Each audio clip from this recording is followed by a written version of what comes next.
Hello, suppose you're starting out on a farm on Farming Simulator 25 and you need a medium-sized tractor and you don't want to make a mistake. So stick around. I'm going to show you some data on these things and what I think might be the best thing for your situation. Okay, now if you're not cutting grass, and you have the one tractor, it's hard to beat the Challenger. Okay, this is it here. If you look at it, it goes from 160 up to 225 horsepower. The reason I said if you're not cutting grass is because you cannot get a PTO on the front. Okay, and you can get a small mower for the back, so you can start with this, but it's not the best choice if you're cutting grass because you're going to eventually want to get the one on the front too, the blade, so you can be more efficient, cut grass faster. It does have weights on the front that are built in, which is kind of cool. So if you're not cutting grass, it starts with 160 horsepower, and you can get that for 59, well, without the weight, 58.5, with the weights, 59.6, okay? You can upgrade the horsepower at your leisure later on. For 7,500, you can get 180, or for 15,000, you can get 200, and for 24,000, you can get 225. Okay, so out the door, that'd be 83.6 for this one. Great model, though, if you're not cutting grass. Hard to beat it. It is like a 2002 model. That's why it's cheaper. Now, I forgot to mention on the Challenger, there's some other tractors just like it. You got the white, and you have the ADGO Series 9700. They're pretty much identical tractors. Okay, if you're on a budget and you want to do all on your little farm, it's hard to beat this puppy.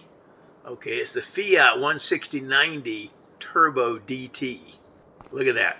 Now the reason I say, well, we'll look at the specs here in a second, but it has the attachers on the front with a PTO, so you can use this mower, but also you can use a front end loader. Okay, you can get a front end loader attachment, and that's what that little bar is right there. So you can use it on your farm as a forklift or to move bales around, which is really handy. Okay, on the menu, it's right here. Fiat 160/90 DT, it's 63.5, the lowest price.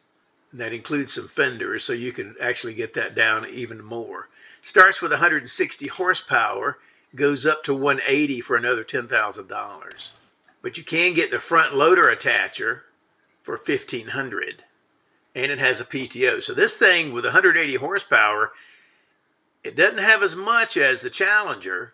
However, it will do a lot of things around the farm. You could use it as a forklift, a bale handler.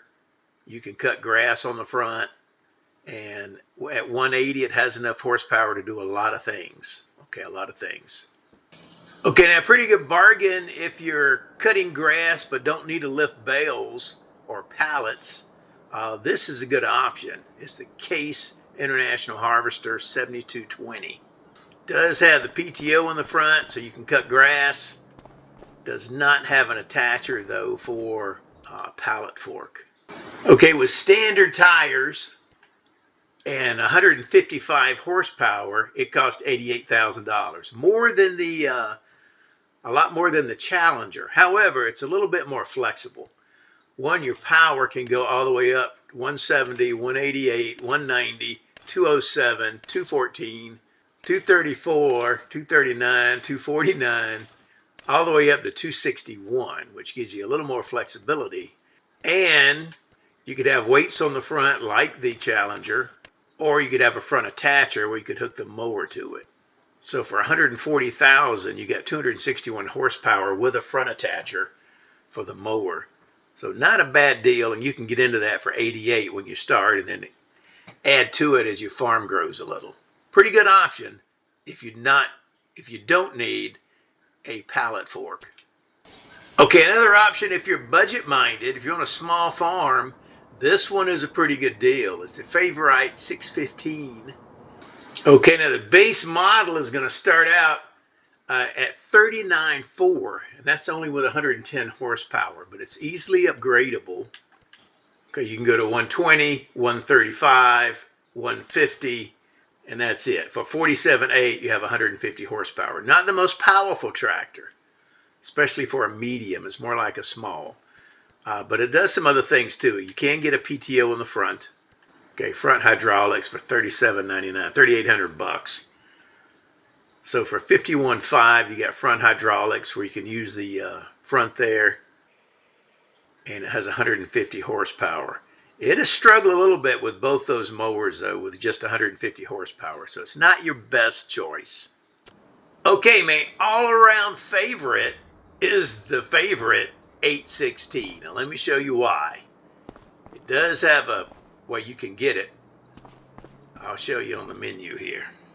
Okay, on the 816, your horsepower, this is by Fendt, you can start with 170 and it goes 24 miles an hour. This costs $78,000. Okay, but for $500, I can get a turbo shift, and now the top speed is 31 miles an hour, which is pretty good for a tractor like this. So 31 miles an hour. All right, then you can go down here where it says PTO on the front, and for $3,000 you can get a PTO on the front. Okay, which is pretty handy. Okay, and the horsepower can keep increasing. Okay, for only $9,800 more dollars, you can have, for $87,800, you can have 230 horsepower with a PTO on the front that goes 31 miles an hour. That's pretty good for a medium-sized tractor that has a PTO on the front and goes 31 miles an hour with 230 horsepower. 88,000 is a bargain. So this is my overall favorite. But let me show you, if you got extra money, what I would get. Okay, if your farm is booming and you got plenty of dough, I would get this McCormick right here. It's the McCormick X8 VT Drive, and it starts with 264 horsepower for $262,000. But you can go all the way up to 310. And if you notice, if you've played the game for a while, there's some things you need 300 horsepower to do, okay, or 250 or something more than that 230, like a lot of the other medium-sized tractors. So this is a pretty good option if you got plenty of money. Okay, so for $277,000, you got 310 horsepower. You can pull that large seeder because you need 300 for that. And there you go. You can do it with this medium-sized tractor if you got the money, $277,000. So it's still a bargain, and it goes 31 miles an hour. So those are my best picks, and it depends on what you're doing, really, is the best overall one. My best overall one is the this one right here. If I'm starting out, once I get plenty of money, though, I might get the McCormick. So there you go. Let me know down in the comments what your favorite is, if it's like this or different, or I know I didn't cover all the brands. These are my top ones here that I put on here. Most of these are mods. Okay, these Fendts are mods. The Fiat, I think, is now standard. Okay, and this case is a mod. So let me know what you think in the comments. I'm Farmer Teacher. If you like this video, share it with your buddies. I'll see you on the next go-round. Bye-bye.